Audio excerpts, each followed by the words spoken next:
Hey there, ever tried to explain blockchain to your grandma and ended up comparing it to a magical potato? Yeah, we've all been there. Let's try this again without the veggies. Imagine Indiana Jones's booby-trapped treasure chest. But digital, that's blockchain, sorta. Let's dive in. Blockchain's basically a superstar diary that everyone can write in, but nobody can erase.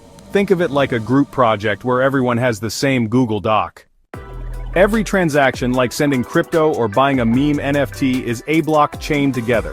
And here's the kicker: no bossy middleman, no banks, no shady uncles, just math and teamwork. Here's the tea.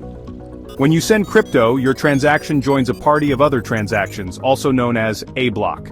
Then, nerdy but cool computers called nodes check if you're not sneaking in fake money.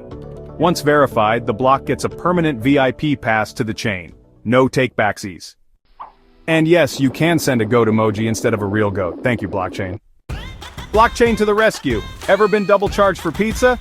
Banks can't always stop it, but blockchain's ledger is transparent and hack-proof. No more oops, I lost your life savings. It also kicks out sneaky middlemen.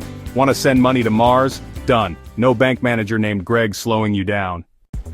Ready to join the future? Step 1. Get a crypto wallet. It's like a magic purse for digital coins. Step 2. Buy crypto or mint an NFT of your cat's mixtape. Step 3. Send or receive money faster than your Wi-Fi buffering. But remember, never lose your password, unless you want your crypto to live in the Bermuda Triangle forever.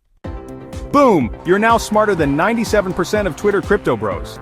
Hit like if you'd trade Greg the bank manager for a blockchain penguin NFT. Subscribe for more tech magic. Next up, how to explain NFTs to your dog. Stay awesome.